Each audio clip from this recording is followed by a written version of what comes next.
Radio. Les Français parlent au français.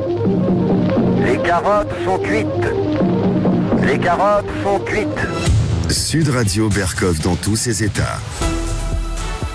Eh bien, ça y est, ce soir, dans quelques heures, c'est Rocky Balboa contre Arnold Schwarzenegger. Non, ils sont un peu plus âgés, ceux qu'on va voir ce soir sur les antennes de CNN à 3h du matin, heure de Paris, heure de France. Donald Trump versus Joseph Robinette Biden. Eh bien, c'est la réédition de 2020, mais quand même avec beaucoup de différences déjà dans la manière et dans la mise en scène de la technique du débat. On va en parler avec Laurent Saïm. À tout de suite. Sud Radio André Berkov. Berkov dans tous ses états, ça balance pas mal sur Sud Radio. Le générique de Rocky, la célèbre série de films qui a apporté au fait de la renommée Sylvester Stallone. Et vous savez ce que disait Mohamed Ali? Il disait sur un ring de boxe, il disait, vous pouvez courir, mais vous pouvez pas vous cacher. Eh bien, c'est la même chose dans le débat Trump-Biden ce soir. Ils peuvent courir, mais ils ne peuvent pas se cacher. Alors, comment ça va se passer déjà? Parce que c'est important, c'est un débat évidemment très important. En attendant le 5 novembre, le jour des élections présidentielles américaines. Laurent Saïm, bonjour. Bonjour André. Bonjour Laurence, vous avez passé très longtemps aux États-Unis, vous êtes journaliste indépendante, vous connaissez les États-Unis mieux que beaucoup de gens, sinon j'allais dire mieux que personne, mais en tout cas mieux que beaucoup de personnes. D'abord, je voudrais savoir, en fait, la différence entre le débat de 2020, où je me rappelle, où Joe Biden disait « Shut up, man, shut up, tu vas la fermer, mec », etc. Mais surtout, techniquement, par rapport à ce qui va se passer sur CNN aujourd'hui, du point de vue technique, comment c'est organisé, comment, voilà, j'aimerais que vous nous expliquiez un peu cela. Alors d'abord, il n'y aura pas de public. Et ça, c'est très rare dans les débats télévisés politiques aux États-Unis. Vous avez d'habitude des journalistes qui sont là, ou des militants, ou des étudiants, parce que souvent ce genre de débat se passe dans des universités. En 2020, ça s'était passé à Las Vegas. Il y a pas de public. Et il y a les micros.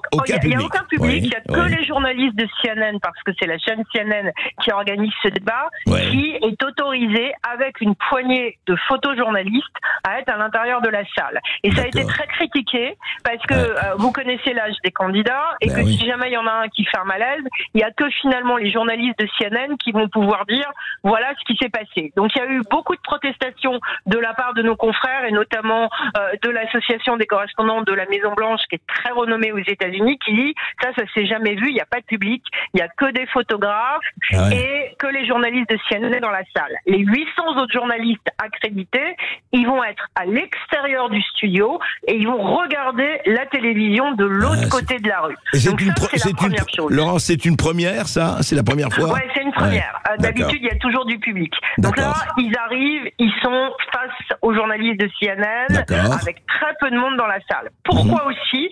C'est parce que d'après quelques informations qu'on a, il y a des conseillers de Joe Biden qui ont demandé aux organisateurs du débat qu'il n'y ait pas de public en raison de sa santé, en expliquant que quand il y avait un public, c'était plus difficile pour le président candidat démocrate que s'il y avait un public.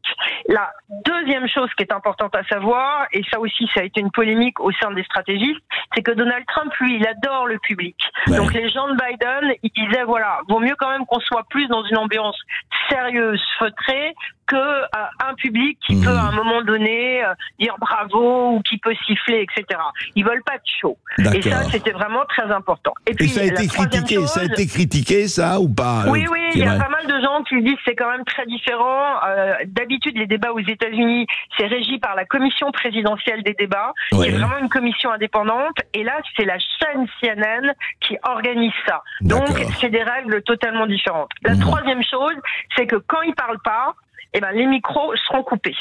Donc, si par exemple, à un moment donné, Oui. vous avez Monsieur Biden, dites-nous votre programme pour l'économie, et que Trump est silencieux, normalement, on ne pourra pas entendre la réaction de Trump. Alors, est-ce que Trump va faire de la provocation et va quand même vouloir prendre la parole? Mais l'idée, c'est d'avoir un débat qui soit pas du cirque et qui soit un débat civilisé. Et ça, c'est la grande inconnue parce que personne ne sait si ça peut marcher ou pas avec Trump. Oui, mais alors, Laurent Saïm, c'est pas du cirque si, et on le voit partout, si un candidat interrompt un autre. Après tout, c'est ça la discussion. Règles. On ne sait pas ce qui va se passer. Et ça, les modérateurs, il y a 2 journalistes qui sont extrêmement réputés aux États-Unis, c'est Jack Tapper et une femme de CNN, Dana Bash, qui seront les modérateurs. C'est un couple, ils ont l'habitude du monde politique américain, et à un moment donné, c'est à eux de modérer le débat. Et le rôle des modérateurs dans ce débat, mais André, extrêmement attendu, va être aussi très important. Oui, bien sûr. Bien sûr. Mais alors, c'est-à-dire que, attendez, quand vous dites micro coupé, je reviens juste là-dessus, pour être bien précis. Par exemple, disons que Trump dit quelque chose, et si, par exemple, Biden a envie de lui dire, shut up man, tu dis des bêtises, on n'entendra pas Biden parce que son micro est coupé? Alors, on sait la grande question, mais normalement, les 2 équipes de campagne ont vraiment, dans des lettres et avec des négociations avec CNN, ils ont décidé que les micros seraient coupés pendant le débat, sauf quand il y en a un des 2 qui est face à la caméra et qui commence à parler. Il y a aussi une autre chose, ils n'ont pas le droit de prendre des notes préécrites devant eux.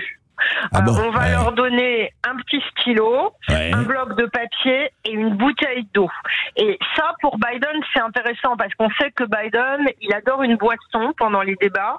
Je ne sais pas si je peux vous faire de la pub sur Sud Radio, mais il a toujours une espèce de petite limonade orange avec lui qui est assez sucrée, qui est commercialisée. Et donc là, il a le droit à sa bouteille d'eau comme Trump, son petit bloc et un stylo. Donc, par exemple, dans le débat français, on avait vu que les candidats, ils avaient des classeurs, ils avaient des notes. Ça, aux États-Unis, ce soir, ce ne sera absolument pas autorisé. D'accord. Et alors, donc, ils entrent, et j'imagine pas de téléphone, pas de portable, pas de quoi que ce soit avec eux. Non, ils ont droit à rien. Ils arrivent, ils regardent les 2 modérateurs, ça commence, il y aura des thèmes qui ont été déterminés, les candidats ne savent absolument pas les questions qu'on va leur poser. Le rôle des modérateurs, et c'est très important parce qu'il y a quelque chose qui se passe dans la démocratie américaine, et on l'expérimente tous d'une certaine manière dans nos démocraties. Là, il y a une volonté de la chaîne CNN de faire un débat civilisé.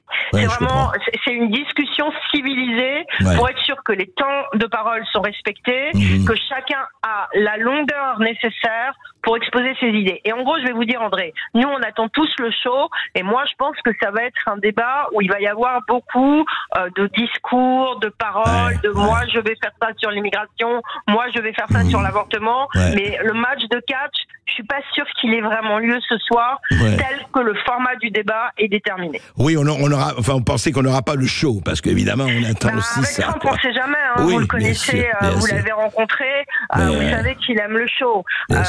Mais voilà, mais a priori, le show, c'est pas prévu, c'est une discussion civilisée selon la chaîne CNN. Une discussion apaisée, en tout cas une discussion froide, disons ça comme ça, une discussion froide, on verra évidemment. Laurent Saïm, juste pour rappeler, dans les précédents débats, par exemple, je remonte, moi, le premier débat, enfin, dont je me rappelle, je veux dire, ça me rajeunit pas, c'est le débat Kennedy-Nixon, John Fitzgerald Kennedy-Nixon. Est-ce que le public pouvait applaudir, pouvait se manifester ou pas? Alors, vous me posez une colle. Vous voyez que vous connaissez mieux parfois l'Amérique que moi. Je ne sais pas. Donc, je ne peux pas vous dire. Mais en tout cas, le débat dont vous parlez, Kennedy-Nixon, c'est un débat qui a fait référence parce que, à l'époque, on s'est aperçu que les débats télévisés, pouvaient changer aux États-Unis l'opinion des gens. Et donc, ce soir, il y a un enjeu incroyable pour les 2 candidats. Vous pouvez pas savoir, le pays entier attend ce débat. Comme quand il y a des élections présidentielles en France et qu'on est à la veille du 2e tour, il y a toujours ce moment où on attend le débat. Ce soir aux États-Unis, c'est ce moment. Pourquoi? Parce que ce qui se joue, c'est l'âge des candidats. Et que tout le monde veut voir si Biden, il tient la route et si Trump aussi tient la route. Je vous rappelle que Biden a 80 ans, Trump, il a 78. Ouais. Et donc, il y a un enjeu physique pour les deux. Trump, il a eu des petits dérapages les 3 dernières semaines dans des meetings. Ça a été remarqué assez par les observateurs qui suivent tout le temps. Et donc, tout le monde veut voir, bon, ils tiennent la route, ces candidats qui ont plus de 76 ans ou pas. Ouais. Et justement, de ce point de vue-là, donc, on escompte, aux États-Unis, je ne parle pas du reste, mais je crois que dans le monde aussi, pas mal de gens vont voir, on escompte une audience énorme aux États-Unis. Énorme. C'est le débat, alors, d'après les communicants politiques, c'est le débat le plus attendu sans doute depuis ce dont vous parliez, hein, le débat Nixon-Kennedy. Ouais. C'est vraiment un débat extrêmement attendu, tout le monde en parle, ça va être suivi, ça va être très largement commenté, et ça peut déterminer, il peut se passer quelque chose dans ce débat. Oui, bien Imaginez sûr. que Biden, il est en trou de mémoire au moment où on lui parle de l'inflation. Imaginez que Trump, il commence à faire des phrases qui ne veulent plus rien dire. Ouais. Et ça, c'est vraiment ce que tout le monde attend. Oui, c'est absolument passionnant. Je dois vous dire que je pense que vous aussi, Laurence, moi, cette nuit, c'est à 3h du matin, je rappelle, heure de Paris, enfin, heure de France. Je pense que beaucoup de gens, je crois beaucoup plus de gens qu'on ne croit, seront en train de regarder. Vous en tout cas. C'est un débat, oui, bien sûr. Ouais. C'est un événement dans une démocratie américaine qui nous donne depuis des années, et je ne cesse de le répéter, André, pardonnez-moi de dire ça, ils sont précurseurs de tout ce qui se passe, les Américains. Oui, c'est et clair. ce soir, le débat politique, il va dire quelque chose, et nous, d'une certaine manière, il y a un journaliste américain qui m'a fait une drôle de remarque, et je vais vous la livrer pour terminer sans doute. Oui. C'est que les Américains, ils ont 2 candidats qui ont plus de 76 ans, et nous, lors du débat, on avait des candidats qui avaient moins de 35 ans. C'est vrai. Je ne parlerai pas du résultat. Quel âge est sans pitié? Est-ce que c'est le premier âge ou le 4e âge? On va voir ça ce soir. Merci beaucoup, Laurence Haïm, pour vos éclaircissements. De rien, bonne journée André, ce fut un plaisir. Merci Laurence Haïm d'avoir été avec nous. On va marquer une courte pause sur Sud Radio. On revient dans un instant avec les perles, les huées et les bravos d'André Berkoff. Restez avec nous parce que ça vaut son pesant de cacahuètes, comme dit André. À tout de suite. Sud Radio Berkoff dans tous ses états, midi 14h. André Berkoff.